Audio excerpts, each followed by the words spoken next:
Ali Gauhar Bloch साहब, एहसन इकबाल साहब और खुर्रम दस्तगीर खान साहब, दोनों PMLN के सीनियर लीडर्स ने कहा कि गवर्नर राज लगाएंगे। फिर इरफान सिद्दीकी साहब ने भी लिखा दोबारा PTI को बैन करने की बात हो रही है। आप खुद एक पॉलिटिकल वर्कर हैं, आपके ख्याल से ये पॉसिबिलिटी है, ये किस कदर ख़तरनाक रास्ता है कि 2/3 मेजॉरिटी है एक जमात की एक सूबे में और आप कह रहे हैं वहाँ हम गवर्नर राज लगाएंगे?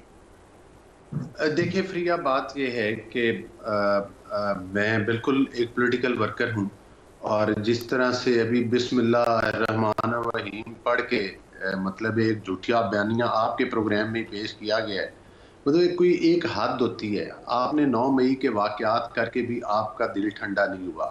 आपने पाकिस्तान की ईंट से ईंट बजाई और चुन चुन के टारगेटेड अटैक किए। फिर आपकी एक सूबे में हुकूमत है, आप वहाँ के तमाम वसाइल लेकर पाकिस्तान के ऊपर हमलावर हो जाते हैं ब्लैकमेल करने के लिए हुकूमत को, और वो भी उस वक्त जब किसी न किसी मेहमान मुल्क से कोई ना कोई सरबराह आया होता है पाकिस्तान के। मतलब है कि आपको ये भी ख्याल नहीं है और आपको ये भी लिहाज नहीं है कि चले 2 दिन उसका ही इंतज़ार कर लें। फिर आप उन लोगों को जिनके हाथों में आप असलहा पकड़ाते हैं, ये कौन सा पुरअमन एहतजाज है? अगर आज हम उनको ना रोकते तो फ्रिया साहिबा, आज आपके प्रोग्राम में मुझसे ये सवाल होता, ये लोग जो असला लेकर आ रहे थे आपने रोका क्यों नहीं है? जिस तरह से कि लाहौर में सहाफ़ी सवाल करते हैं, आज भी टॉक शोज में कहते हैं उन्होंने कोर कमांडर हाउस को जला दिया, उन्होंने तमाम लाहौर की अहम तनसीबात शोधा के मुजस्मों को तोड़ दिया। इंतजामिया किधर सो रही थी? रोका क्यों नहीं गया? जब रोका गया, आप ये देखें कि किसी को मां सिवाय वो जो आंसू गैस का इस्तेमाल किया गया या वो रबड़ वाली गोलियां या जो भी पूरी दुनिया में, और ये तो क्लशनकोफें बरामद हो चुकी हैं, पूरा असलहा बरामद हो चुका है। ये तो चले हम उसकी स्ट्रेटजी पर और ऑपरेशन की बात करें। मेरा क्वेश्चन गवर्नर, ये पॉलिटिकल हाल आप बता रहे हैं, आप कह रहे हैं कि हम गवर्नर राज लगा देंगे, ये किस किस्म का पॉलिटिकल हाल है? किसी दहशतगर्द जमात को किसी सूबे के अंदर अगर आप इक़्तिदार देंगे, किसी दहशतगर्द जमात को, who are you to decide कि किसका इक़्तिदार है? ये वोट के थ्रू डिसाइड होता है? नहीं, वोट मुझे बताएं, फिर तालिबान की भी वोटिंग में उनको भी हिस्सा लेने दें।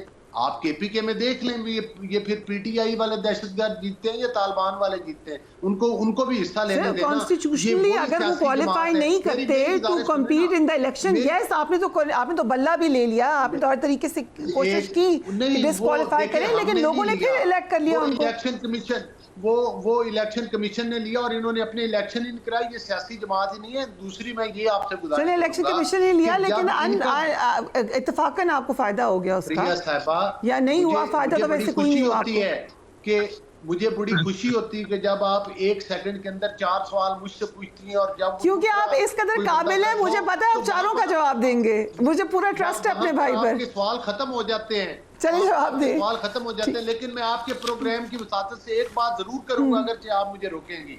मैं कहता हूं कि वो किन की हुकूमत थी जब TLP के लोगों को सीधी गोलियां मारी गई थी?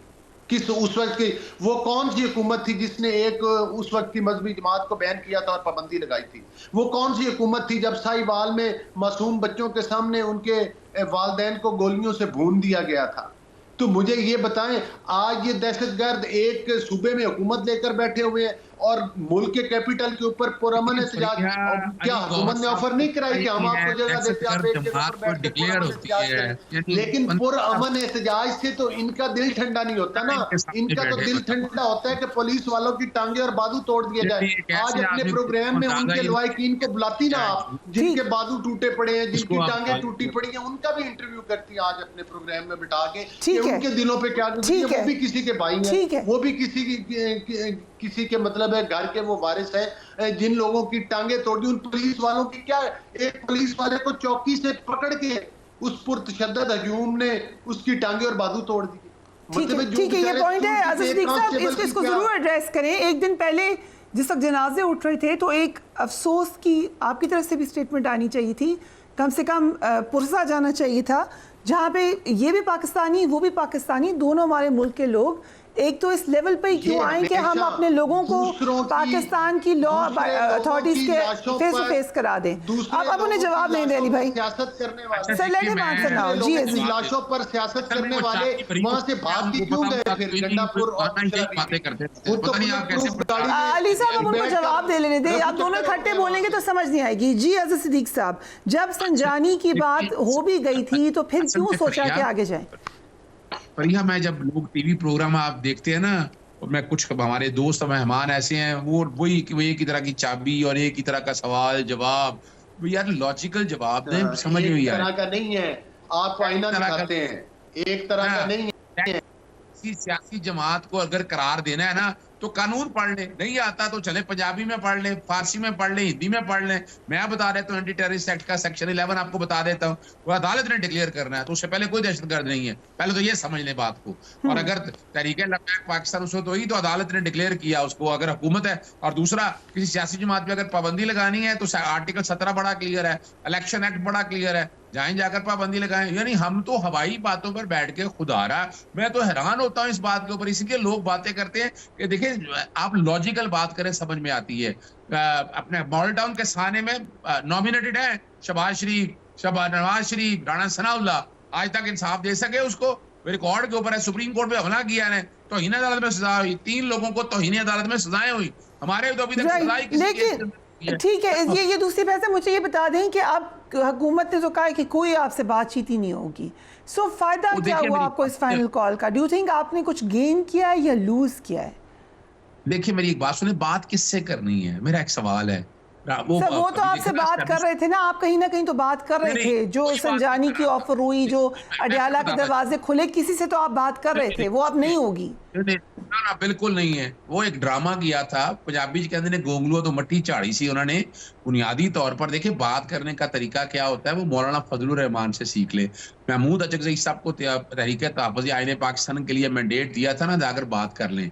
यानी आपके प्रोग्रामों में कहते रहे हमने 9 मई वाले से बात ही नहीं करनी। आज पता नहीं किस मुंह से बैठकर बातें कर रहे हैं कि हमने को बात करनी थी। अगर बात करनी थी तो पॉलिटिकल तरीके से बात करते हैं।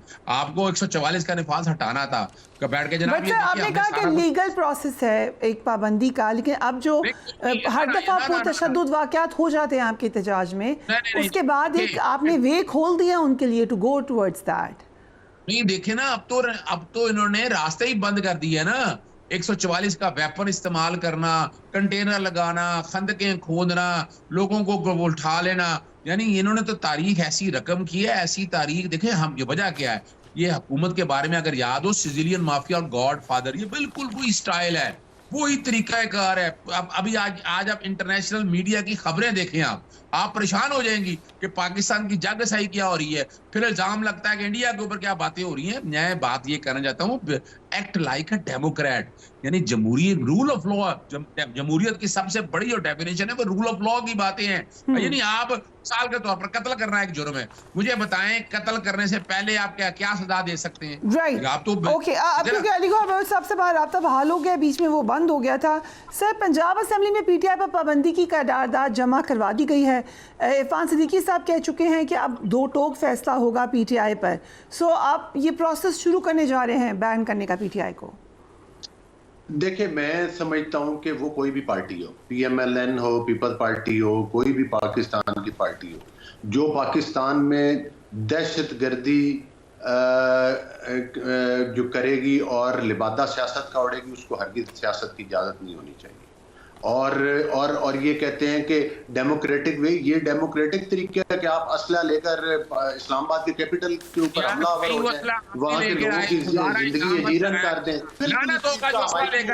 और इन्होंने 9 मई के वाक़यात के बाद, इन्होंने कल के वाक़यात, और वो बुशरा बीबी जो कहती थी इमरान को लेकर जाऊंगी, वो तो बुलेट प्रूफ गाड़ी में बैठकर भाग गई। Gentlemen, thank you so much for joining us on the program. I have to wrap it up now. लेकिन आईजी अली नासिर रिजवी ने भी जो बात की है उसको भी हम एक नज़र देख लेते हैं। वो ये कह रहे हैं कि मुसल्लह लोग थे, असलहा था, और फिर वो ये भी कह रहे हैं कि 39 हथियार मुजाहिरीन से बरामद हुए, 71 अफसरान और पुलिस एहलकार ज़ख्मी हुए, इनमें से 52 कल ज़ख्मी हुए, 27 पुलिस और रेंजर्स एहलकारों को मुजाहिरीन ने फायरिंग करके ज़ख्मी किया। ये है आईजी अली नासिर रिजवी का मौक़िफ़।